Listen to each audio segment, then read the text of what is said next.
mabigas na matatagal na, baka pakain na lang yun sa hayop. So I think the Vice President was correct. Tama, no, na kini-question niya yan. So we have to understand the context. Matagal na yun nasa warehouse. Bakit ngayon lang? Ano ba yung timing? Bakit sa kinatagal-tagal ng panahon, bakit ngayon lang nila ito ginagawa? We have to understand yung konteksto. May limit na 40 kilos per month. Baga per household, merong limit na 10 kilo kada linggo. So sa isang buwan, 40 kilos yung limit. Ngayon, ang bilihan nila Admar dyan ng bigas, yung milled rice na ha, is nasa around 41, 42 pesos. So kung ibebenta nila yan ng 20, ibig sabihin, talo sila ng 22. Assuming 22 yung talo. So kung 22 yung kanilang subsidy, yung talo nila dyan, kinakailangan pondo ng gobyerno dyan para ma-sustain itong program na ito for a month is imumultiply mo yung 5 million na households times mo dun sa 40 na kilos na limit kada household, i-times mo ng 22 pesos per kilo. At ang kinakailangan na resources ng gobyerno para ma-sustain itong program na ito sa isang buwan is kinakailangan po nila ng 4.4 billion pesos. At kung gagawin po nila ito ng isang taon, kasi may narinig nga tayo na gusto yata ni Pangulong Marcos Jr. na magtuloy-tuloy po itong programang ito hanggang 2028. So sa kada taon po na ini-implement itong subsidiya na ito, kinakailangan po ng ating gobyerno for Visayas regions alone is almost 53 billion sa isang taon sa Visayas lang. Ngayon, if we were to extend the same calculation para po sa buong bansa, no, sa buong Pilipinas, kinakailangan po ng gobyerno na mag-raise ng 274.5 billion. Kasi mas maraming household na, 26 million na yung household sa buong Pilipinas. So kinakailangan po ng gobyerno dyan na 274.5 billion kung isusustain po nila itong programang ito sa isang buong taon. 3 taon na ng Marcos administration. Meron ka bang kakaibang nakita na parang ginawa nila na tawag nito, parang leading papunta doon na makamit yung 20 pesos na bigas? Yung kakaiba. Nung mga nakalipas na taon, di ba, record-breaking tayo. Pinakamataas na nag-angkat. Natalo pa natin yung China, yung pinakamataas na nag-angkat ng bigas. Tapos, kaliwat kanan yung mga kalamidad. Namumroblema yung ating mga magsasaka na baka wala nang bumili. Napakarami, pero meron ka bang nakita na kakaiba na parang ginawa nila para ma-sustain itong 20 pesos na bigas? None of the above, Admar. No, wala talaga. Kasi ang nangyari dyan is para maibaba mo talaga ang presyo ng bigas, kailangan makapag-produce ka ng marami talagang bigas para maibaba yung presyo. Kasi pag tumaas ang supply, bababa ang presyo niyan. Hindi naman yan na-observe natin. In fact, kulang pa nga talagang ating produksyon kaya tayo nag-i-import. So, in terms of improving yung productivity, halimbawa ng mga farmers, kasi Admar, importante yung mapataas natin yung productivity. Wala tayong nakikitang improvement dyan. At makikita mo na lang, Admar, sa paglago ng agriculture sector ng ating bansa. Makikita mo, no, magbuhat ng 2022 na elect si Marcos Jr. hanggang sa kasalukuyan, halos zero, no, yung growth ng agriculture sector natin pag in-average out mo yan.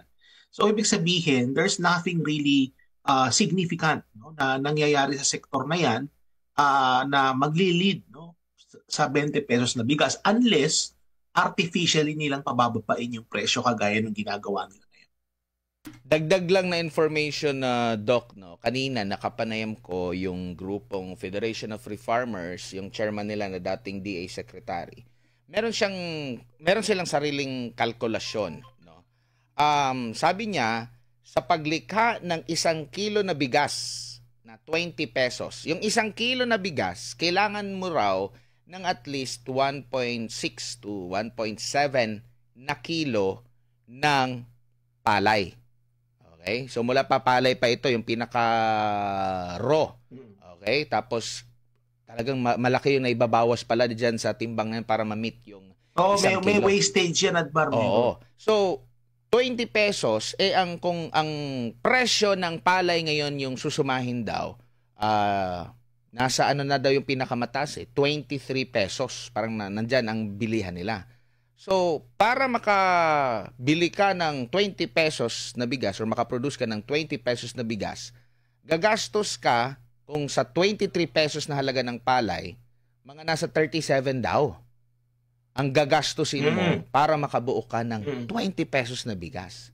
So, talagang palugi, kailangan ng subsidiya ang gagawin mo dyan, Doc. Anong masasabi mo? Kasi kailangan dyan ng subsidiya on both sides of the market. Kasi ang goal ng gobyerno is maibaba yung presyo on the consumer side, but at the same time, maproteksyonan din yung ating mga farmers. So double-sided yung subsidy na kailangan gawin dyan. So on one end, you have subsidies sa ating mga farmers mismo, no? Para ma-maintain yung kanilang profit margin. Kasi palugi na nga, Admar, so kinakailangan ma-incentivize natin yung ating mga farmers na magtuloy-tuloy pa rin silang magtanim. And at the same time, kailangan din natin maibaba yung presyo ng bigas on the consumer side kasi nga, mataas talaga yung presyo at nagiging political issue na nga ito. Admar, pangako nga ito ng ating Pangulo, di ba aspirational ito ng 20 pesos na bigas. Kaya kinakailangan, hindi lang ang subsidiya sa consumer side dyan, kailangan pati doon sa farmer side din. Meron kang hinandang mga slides dito. Ano ito, Prof? Oo, sige. Pag-usapan natin yan. Ganito kasi, Admar, kailangan maintindihan natin yung konteksto nitong lahat na ito. No? Bakit ngayon lang ito nangyari? Kasi matagal na yung mga stock ng bigas na nasa NFA warehouses, di ba? Matagal na yan nandyan. In fact, may kine-question na nga yung quality ng mga bigas na ibebenta. Kasi matagal nang nasa warehouse, baka iba na yung kalidad nito at may mga nag-aalanganin, kung itong mga bigas na ito ay fit for human consumption. Kaya nga the Vice President was correct to question yung quality nitong bigas na ito kasi nga matagal na itong mga nasa warehouse. Hindi natin alam kung yung lasa nito ano pa rin, okay pa rin ba, makakain pa rin ba ito ng tao? Kasi pag minsan, pag yung mga bigas na matatagal na, baka pakain na lang yun sa hayop. So I think the Vice President was correct. Tama na kini-question niya yan. So we have to understand the context. Matagal na yun nasa warehouse. Bakit ngayon lang? Ano ba yung timing? Bakit sa kinatagal-tagal ng panahon, bakit ngayon lang nila ito ginagawa? We have to understand yung konteksto. Tandaan natin na, at saka bakit Admar? Bakit sa Visayas ito gagawin? Hindi ba? Napakalaki ng Pilipinas. In fact, maraming nagugutom sa NCR. Bakit hindi nila ito ni-roll out sa NCR? Na kung saan mas maliit lang yung lugar pero mas dense, so magiging efficient in distribution. Bakit sa Visayas nila ito inuuna? Well, titingnan natin yung popularidad at trust rating ng President. So punta tayo sa slide number 1, Carla. Meron tayo diyang inihandang slide number 1. Diyan sa slide number 1, ito ay ulat ng Bayan Survey ng Pulse Asia.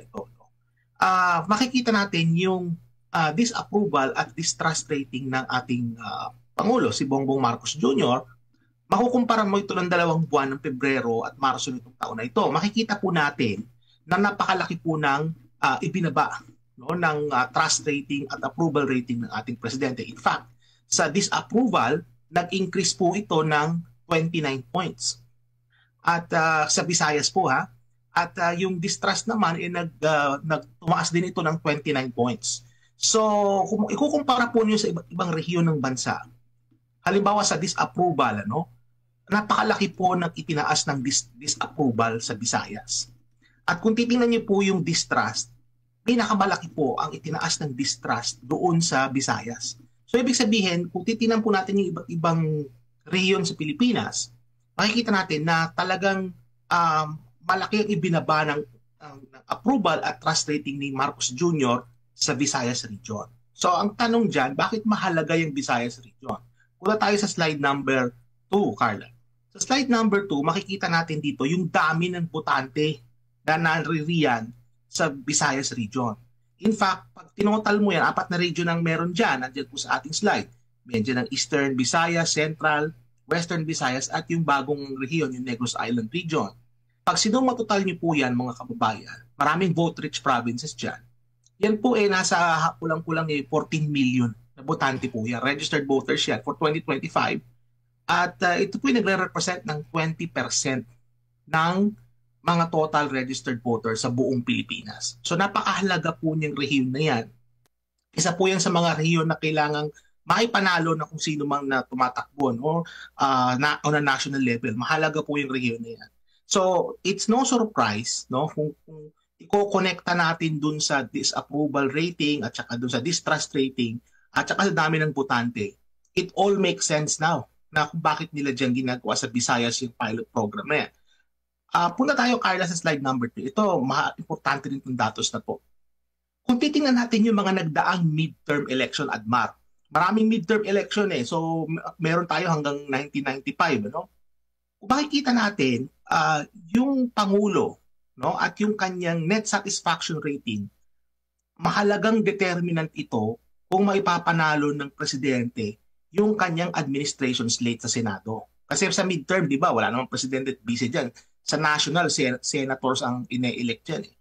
So kung titingnan ninyo kapag ka ang net satisfaction rating ng isang Pangulo, ito ay galing ito sa SWS, kapag ka ito ay mataas, na ipapanalo ng incumbent president, mga around na siyam na kanyang mga senador.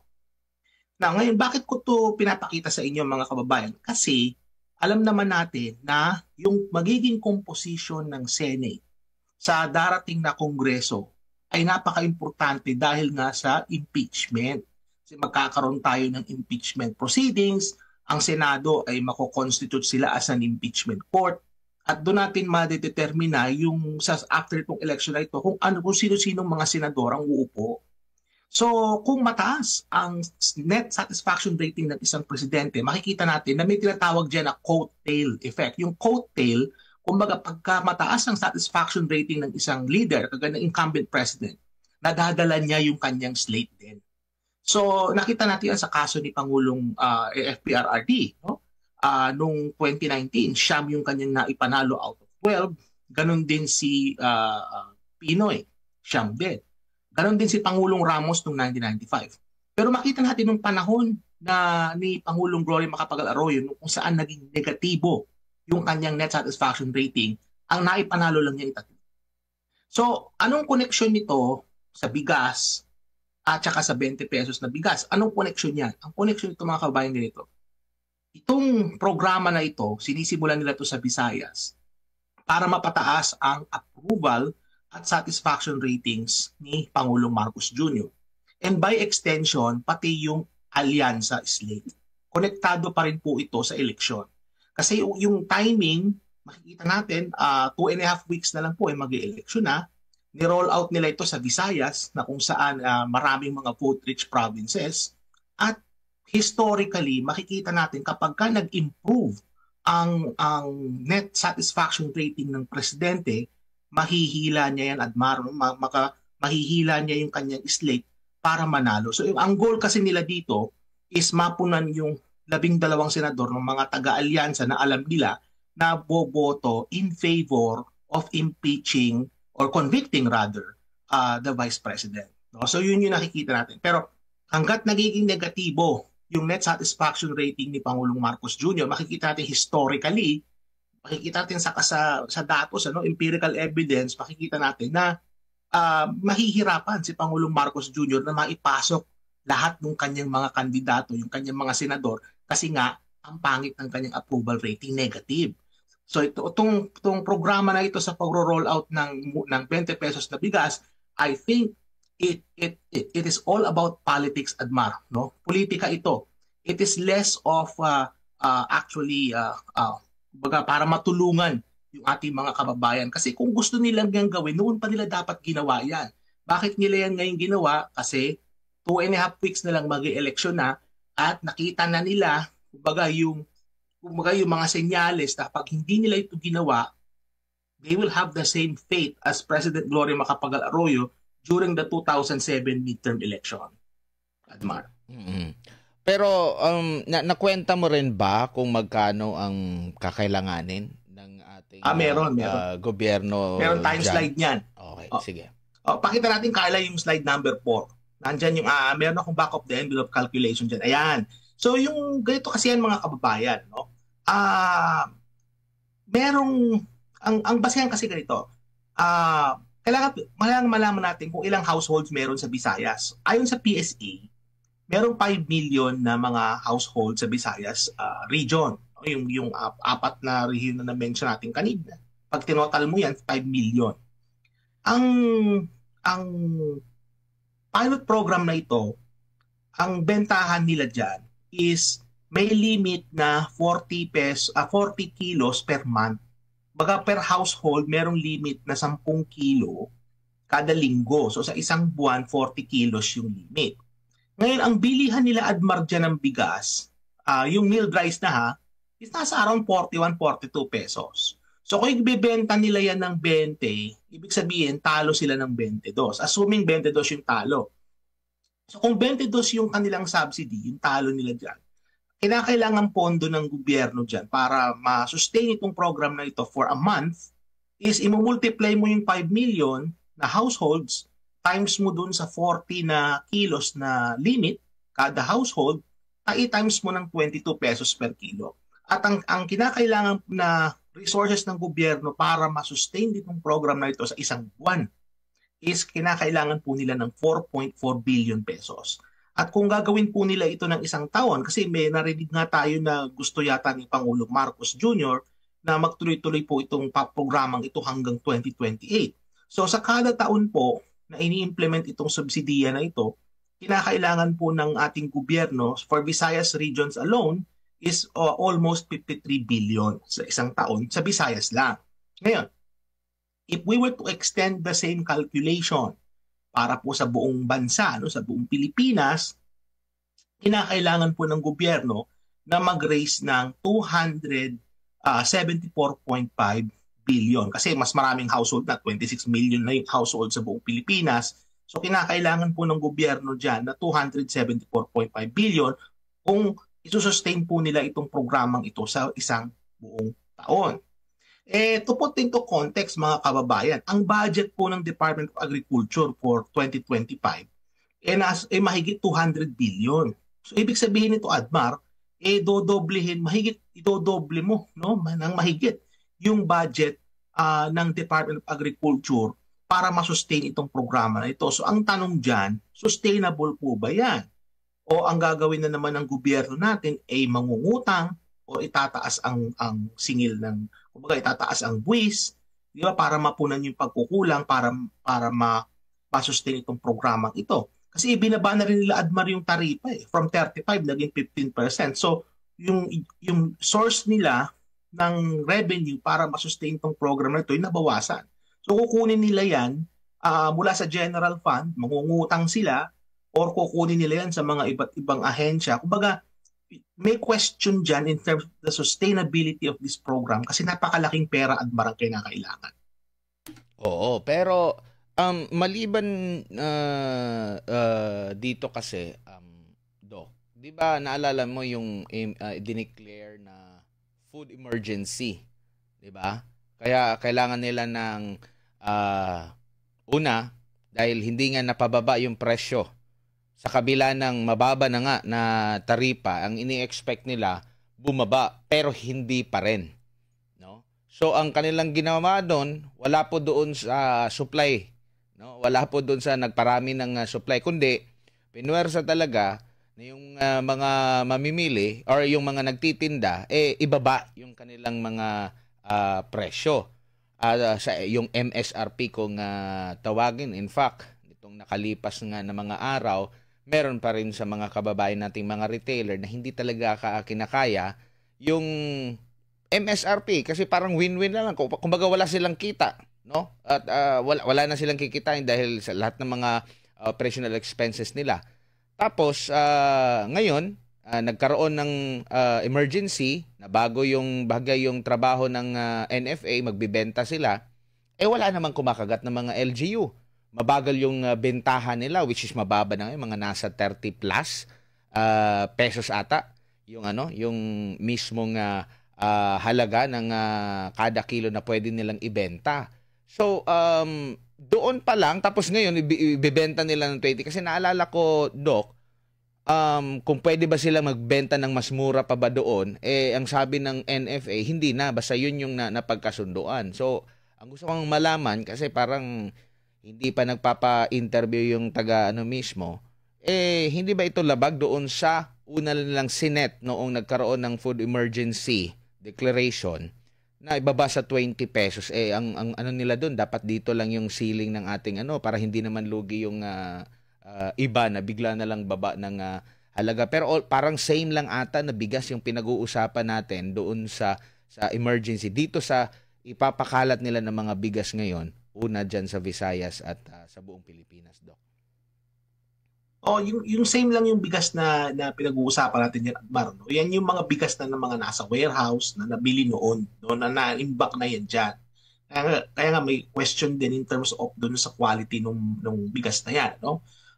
Pero nabanggit mo rin yung tungkol sa presyo, no? Kasi sa presyo on the buying side, kasi kinakailangan dyan magkaroon tayong tinatawag na floor price. So yung floor price na yan intended to protect the farmer, no? Kailangan meron sila diyang guaranteed na profit para ma-incentivize sila na magtanim. Kasi pagka naibabayan masyado, ang mangyayari niyan, talagang palugi na talagang malulugi, no, yung ating mga farmers at tataas ang poverty rate natin. Kasi Admar, maraming mahihirap nandiyan sa mga farmers, ano, kapag ang presyo bumaba pang lalo, no, bumaba sa, for example, 17 pesos per kilo ng palay. Ang mangyayari niyan is talagang malulugmok sa kahirapan lalo yung ating mga farmers.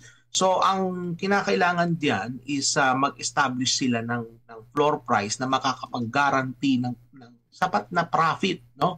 Hindi lang revenue, kasi revenue ano lang naman 'yun, price times quantity. Kung ilan yung quantity na benta nila sa presyo, kailangan din yung cost, no? So ibig sabihin, kailangan guaranteed yung profit ng farmers.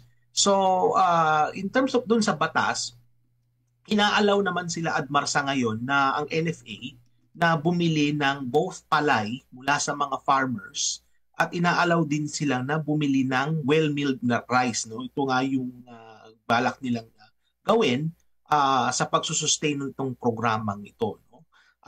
Pero alam mo, Admar, ang aking tingin dito is pinag-aaralan ito ng gobyerno whether or not kaya nilang gawin ito ng pangmatagalan, kasi talaga ang laki ng kailangang pera, kailangan resources para ma-sustain ito, no?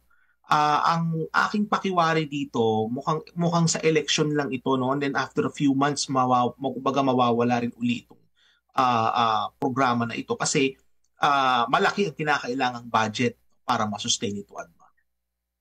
Di po ba, isa pa rito, di ba, pinag-uusapan natin, subsidiya, no?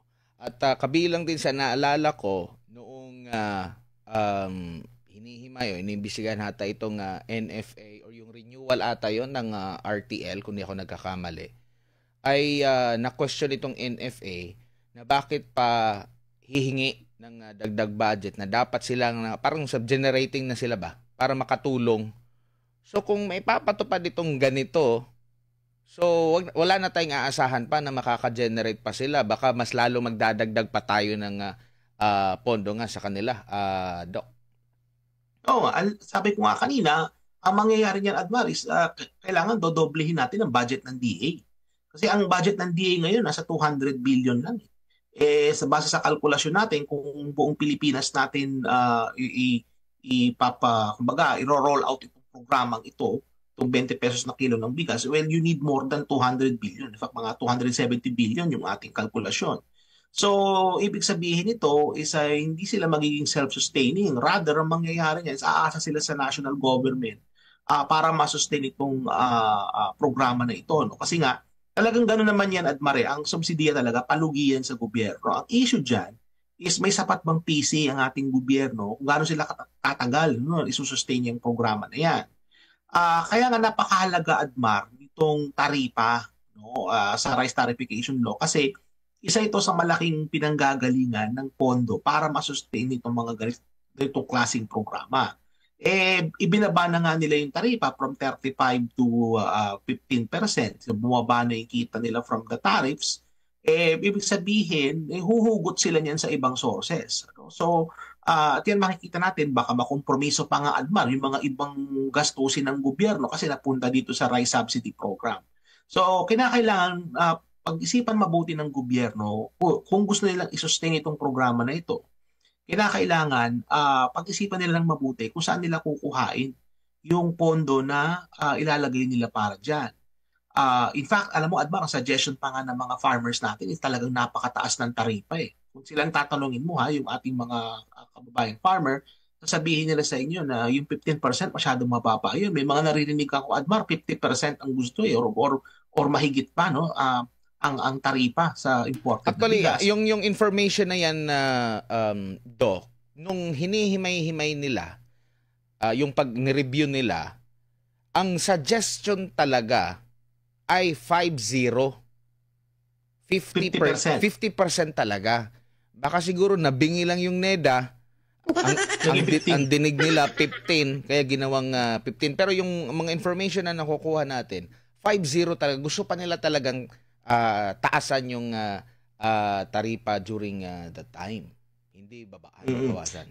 And I agree with the farmers on that regard kasi kapag ka 50%, talagang malilevel yung playing field kasi ang Admar, pababa na ang presyo ng bigas sa pandaigdigang pamilihan. At kapag ka mataas ang taripa ng imported rice, ang mangyayari niyan is magiging mas mahal ang imported rice at magiging mas competitive yung ating domestic na bigas. Ano? So ibig sabihin yan is mas makakatulong po ito sa ating mga farmers. And at the same time, makakalikom po ang gobyerno ng revenue para po masustain itong mga subsidiya. Hindi lang sa consumer side, pati rin sa farmers, no? Yung sa producer side ng mga subsidies. So, kumbaga win-win solution yan. Pero ang nakikita kasi ng ating mga economic managers sa ngayon is medyo may pagkamakitid yung kanilang pag-iisip. No? Ang iniisip kasi nila, kapag ibinaba ang taripa, ang market forces ang gagana, bababa ang presyo. Hindi naman po ganun yung nangyari kasi alam naman natin na may nag-i-exist talagang kartel sa industriya ng bigas sa ating bansa. No? Yung rice industry na yan, meron pong mga kartel yan. Hindi lang isang kartel yan, marami po yan.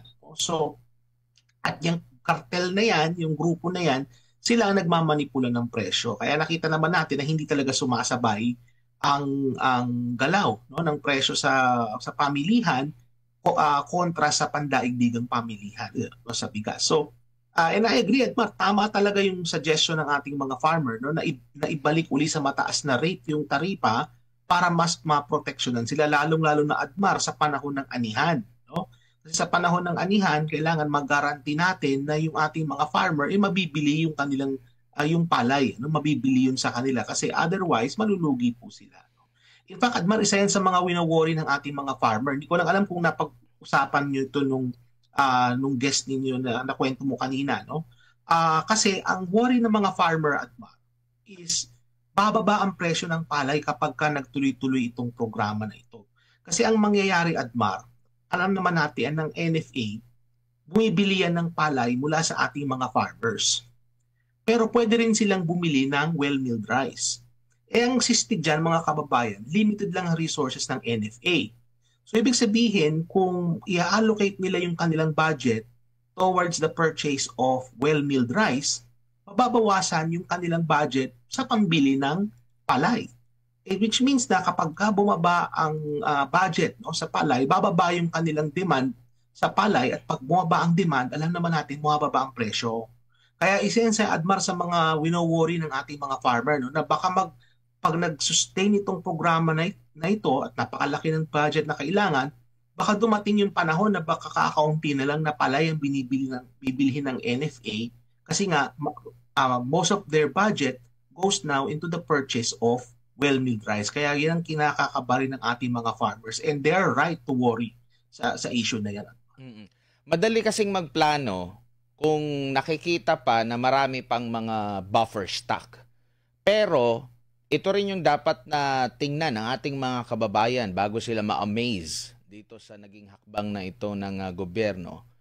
Hindi po ba minsan nabanggit mo na nga Doc, baka it's either yung binibenta ng mga palay ay baka maapektuhan lalo na ano ngayon panahon pa ng tag-init, paborable pa yung ano natin ngayon ang ating weather. Pero kung isusustain ito hanggang sa matapos ang taon, maraming mga factors na nakakabawas dyan sa supply natin ng bigas sa mga farmers. Kung maapektuhan sila dahil sa mga kalamidad, maaring konti na yung mabibili natin ng mga palay. And kung marami yung mga mabibiktima, maraming bibili na naman. Halimbawa, pagkatapos ng eleksyon, for sure, maraming mga mag-i-imbak na naman ng mga iba't ibang mga LGU, pati DSWD, nang gagamitin para sa kanilang mga relief.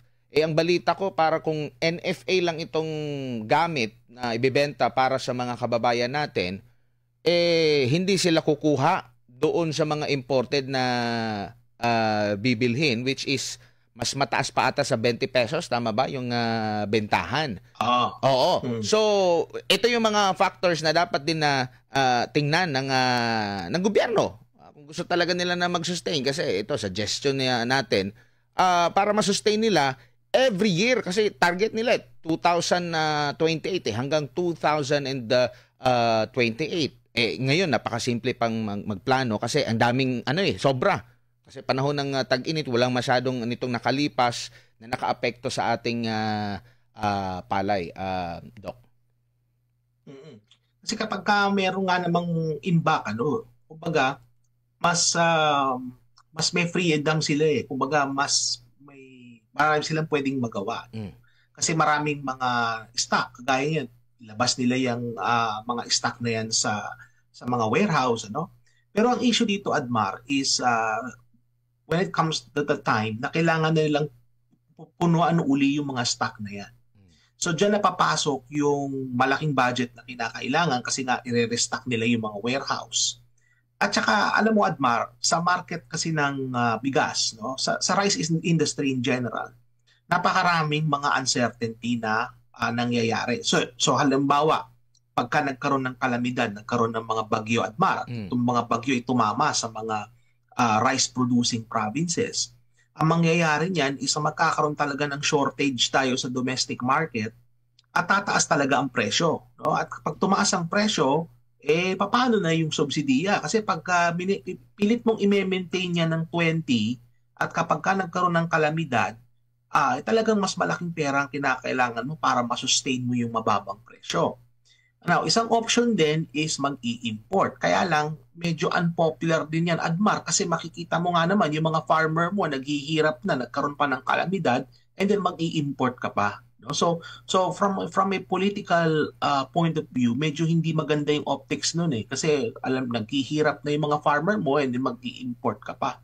So kumbaga, ang talagang nakikita ko dito na kinakailangan talagang gawin ng ating gobyerno is hindi lang sila dapat na tumingin, Admar, sa short term ng problema na ito, kundi tingnan din nila yung pwede nilang magawa over the medium and the long term. Kasi mahalaga yan, Admar, na ma-improve talaga yung productivity ng farmers, magkaroon ng sapat na investment sa sektor na ito para magkaroon ng innovation at para ma-increase ang supply ng bigas, and at the same time mag-guarantee na yung ating mga farmers ay kumikita para ma-incentivize sila sa pagsasaka.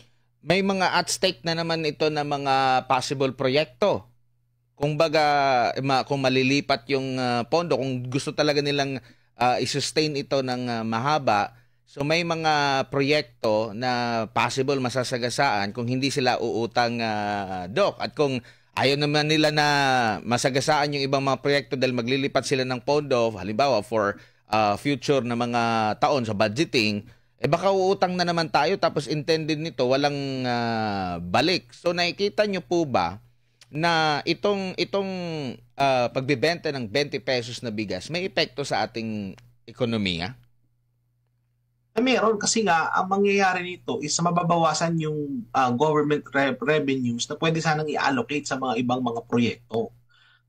Ang tawag natin dyan crowding out effect. So maka-crowd out nitong 20 pesos na bigas na program yung mga ibang programa kasi lalaki yung budget yan bigla. Kinakailangan ng mas malaking pera para masustain yung programang yan, assuming na isusustain nila yan hanggang 2028. So napakalaking budget ang kinakailangan dyan. Sabi ko nga kanina, to set things into context, yung budget ng DA more than 200 billion eh. Ito ay kinakailangan natin 270 billion para sa isang taon, no, para ma-sustain itong programang ito, assuming na bibili lahat ng household sa ating bansa nitong murang 20 pesos na bigas na ito, no. So ano yan eh, mayroon talagang question dyan in terms of sustainability, at hindi lang yung ADMAR, meron din issue ng graft and corruption dyan. Kasi kapag malaki ang budget na i-allocate dito sa programang ito, natitiyak ko, ADMAR, na marami na namang yayaman dyan. Kasi alam naman natin na kapag nagkaroon ng procurement, merong mga kukuha ng kickback dyan, may mga mangungumisyon dyan, marami ang yayaman dyan, ADMAR. At alam naman natin na historically, the National Food Authority is one of the most corrupt of the government agencies. Ano? Isa yan sa mga pinaka-corrupt historically. No? Marami nang nakasuhan dyan sa ahensya na yan, titingnan nyo sa kasaysayan, na na-involve sa graft and corruption. So, kumbaga, isa rin yun sa mga explanation, ADMAR, kung bakit na tinanggalan ng powers ng NFA nung nire-review yung rice tariffication law nung panahon ni Pangulong Duterte, was that the NFA has become inefficient in terms of their mandate.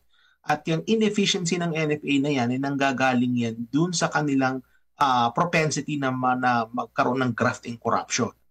So, yes, in terms of government revenues, maraming mga proyekto ang matatamaan. Hindi lang, ADMAR, na magkakaroon ng posibleng karagdagang pangungutang para masustain itong programang ito. It is also possible na baka magkaroon ng karagdagang buwis. No? Sisingilin tayo ng mas malaking buwis para masustain itong programang ito, or mas pag-iigtingin ng gobyerno yung kanilang koleksyon ng buwis. So either way, kailangan mag-raise ng pondo ang ating gobyerno if they wish to sustain this program for a long period of time. But then again, ADMAR, ito nga ang tanong ko talaga dyan, bakit ngayon lang nila yung ginawa? Ang daming panahon ng lumipas. Bakit ngayon na 2.5 weeks na lang at mag-e-eleksyon na, bakit nila yan ngayon ginagawa? Bakit nila yan ngayon ni-roll out? At bakit sa Visayas region pa? Hindi ba? So, kumbaga, hindi mayaalis sa isipan ng ating mga mamamayan na magtanong at mag-isip, lalong-lalo na yung ating mga kababayan na critical thinkers, matatanong po nila yan, bakit ngayon lang at bakit sa Visayas? Diba? So nabanggit na natin yan kanina na merong political motive dyan. But again, the question is, for how long can the government sustain this program considering na limited ang resources ng ating gobyerno? Last February, matapos nga na magkaroon ng food security emergency para sa bigas, nagsimula ang NFA na mag-release. 2 buwan pala ito na bigas na na-stock sa kanila, 2-month-old stocks nila para sa LGU.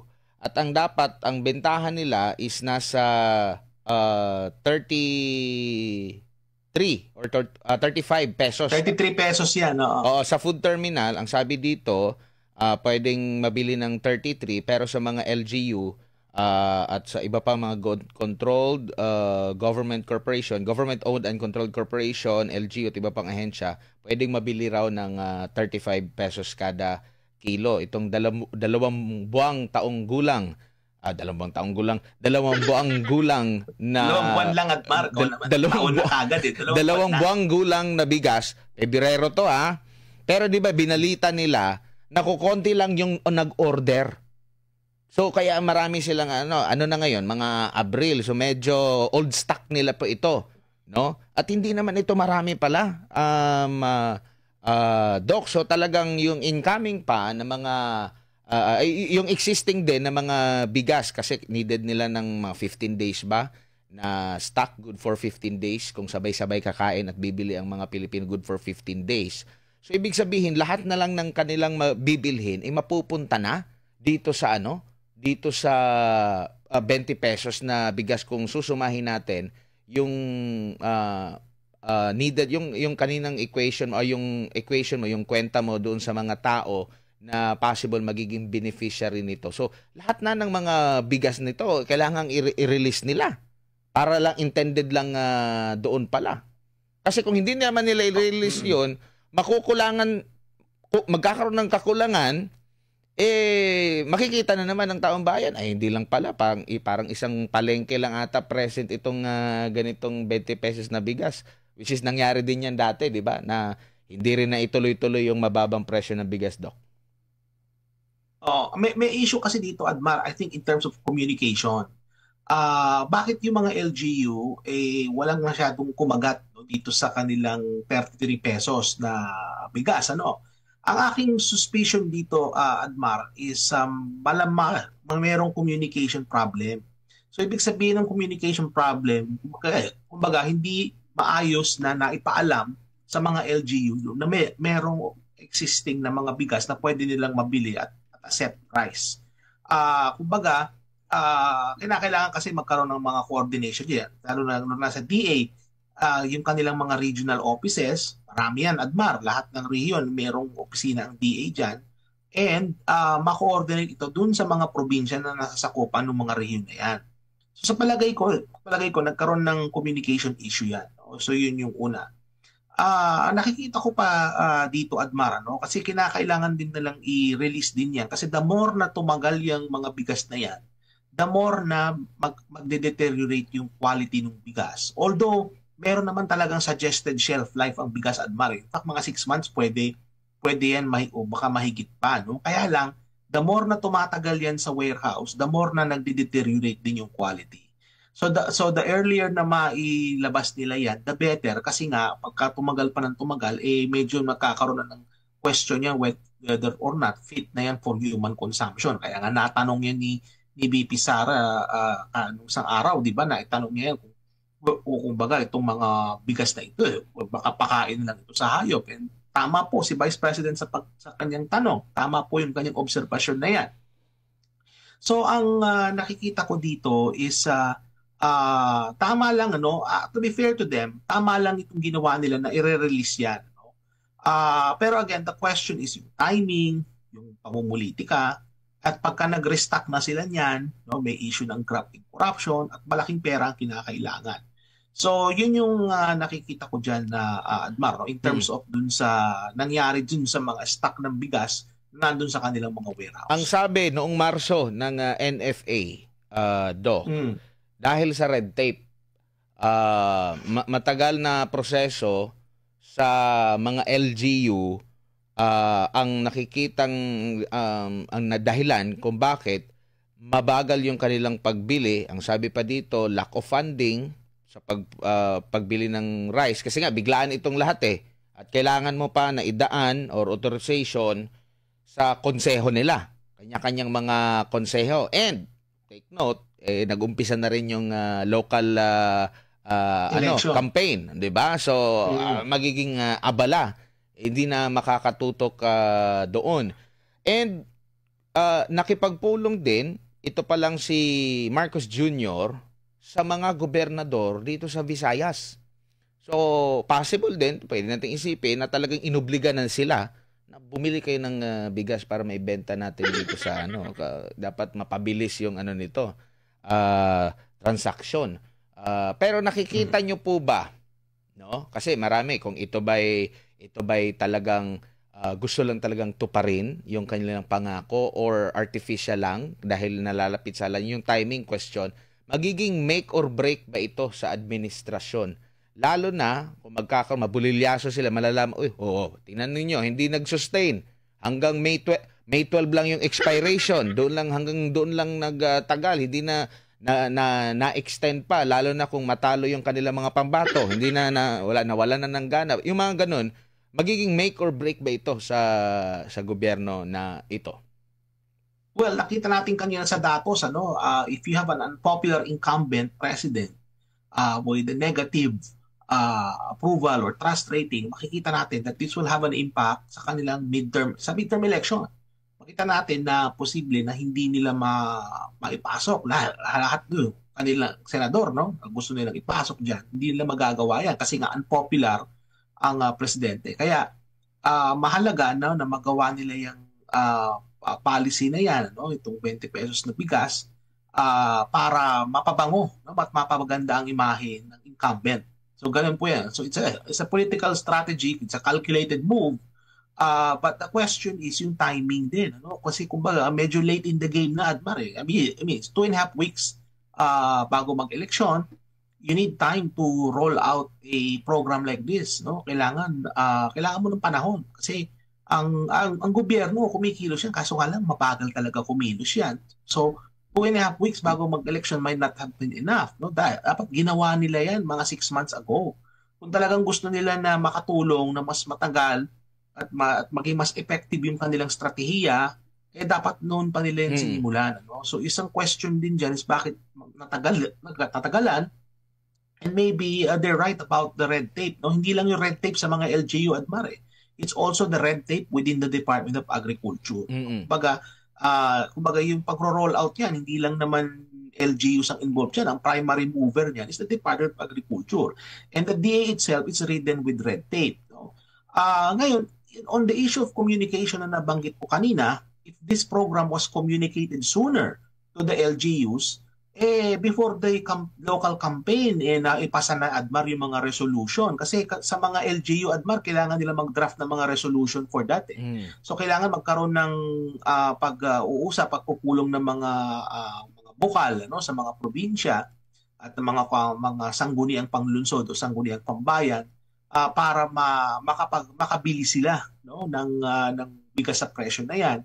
Kaya lang, you need time for that. No? And I think now when we have 2.5 weeks before the election, and at the same time we're in the middle of a campaign, walang panahon yung ating mga local leaders, no, para matingnan yan. So there has been an issue of communicating this program and the timing. No? So and then again, they're right about the red tape, but the red tape is also happening with the Department of Agriculture itself.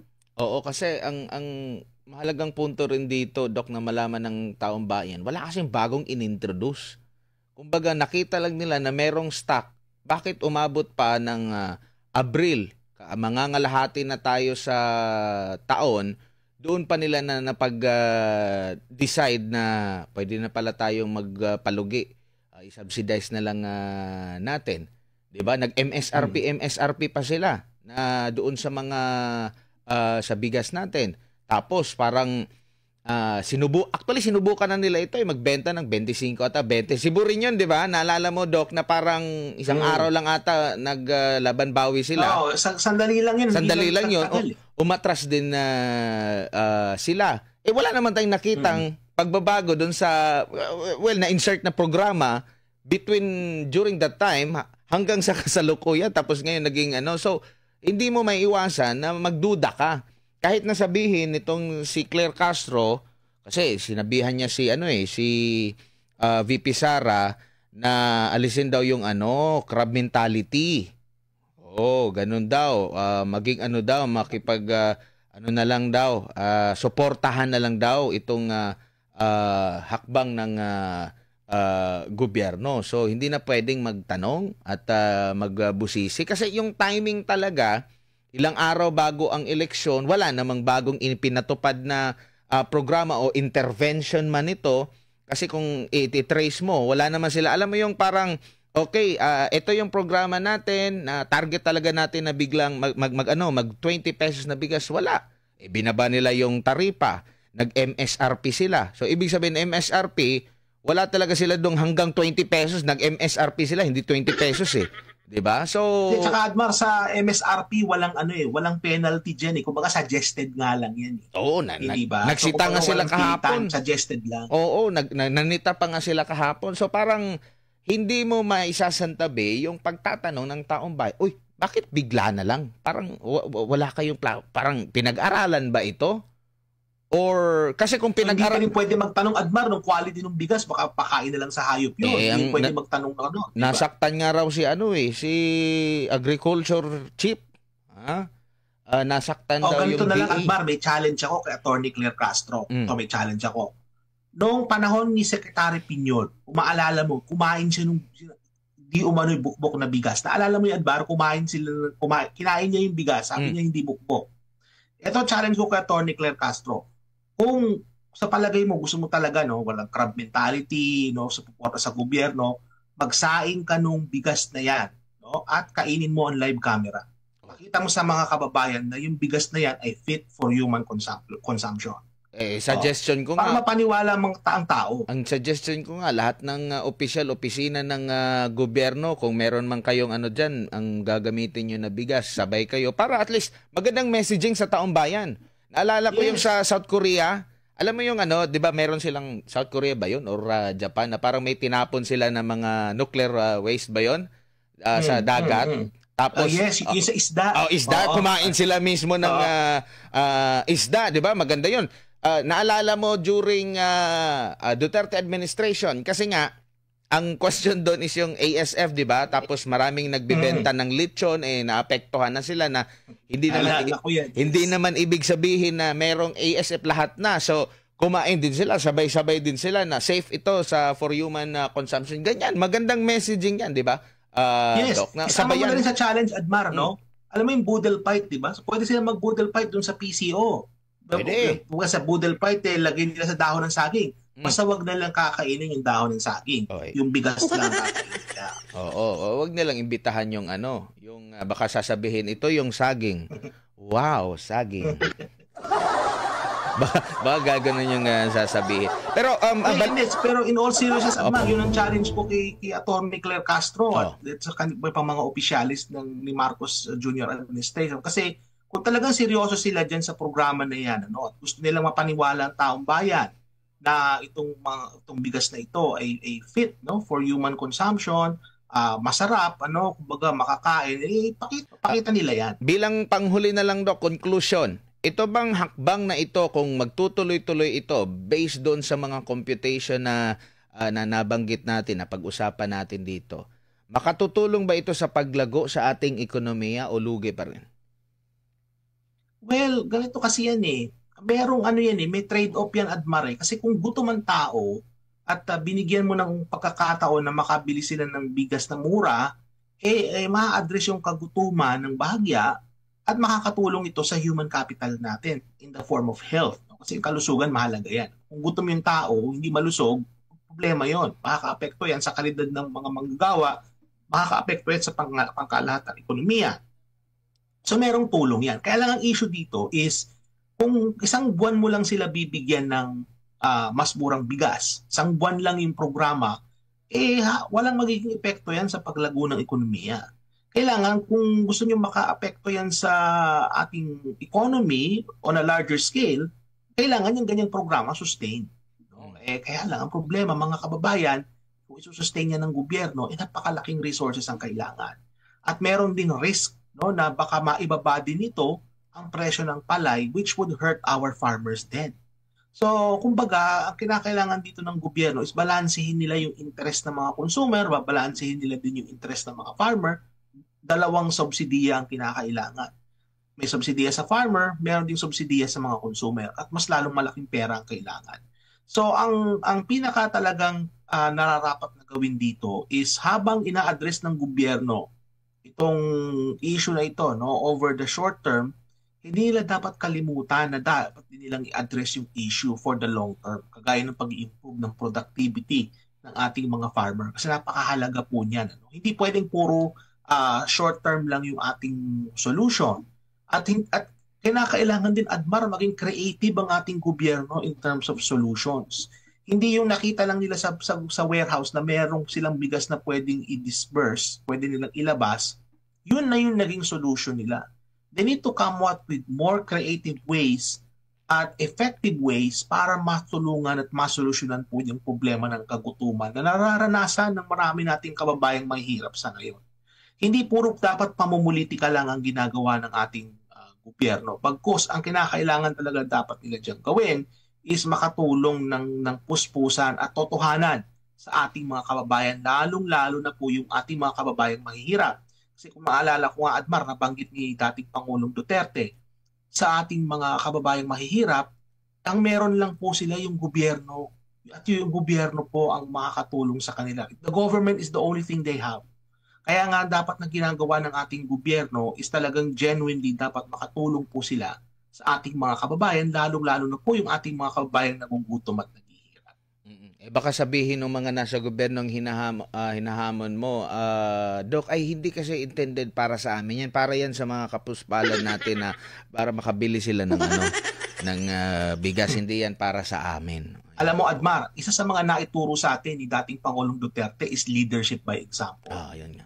So, kung gusto ninyo na mapaniwala ninyo ang tao na kayo talaga ay totoo, gawin ninyo yung challenge na sinasabi ko sa inyo. Tama. Isaing ninyo yung bigas at kainin niyo yan on live camera para maipakita sa tao na itong bigas na ito ay pwede pa itong kainin. And by the way, that is also a good rebuttal to the Vice President kasi nga, di ba, sinasabi ni Sara, kine-question yung kalidad ng bigas. Oo, diba? Isama na natin pag mag-birthday si Marcos Jr., di ba? Oo, mag-boodle fight sila. Mag-a-announce siya doon. Mag-a-announce siya doon. Ng LFA rice. Wag na siya wag na siyang mag-request nung Duran-Duran. 50 million yun eh. Hindi na. Gastusin na lang niya. At ang gusto ko magsaing, Admar, si Attorney Claire. Gusto ko siya magsasaing yung bigas. Sasabihin dito, okay, kasabay ng ating party ngayon ng rice na ating kakainin kasi ligtas itong para sa bagong Pilipinas. Admar, pati yung rice cooker nila may logo ng bagong Pilipinas. Oo, pwede talagang bumili sila. Napakagandang optics niya, no, na mapanumbalik yung tiwala. Oo. Doc, maraming salamat sa iyong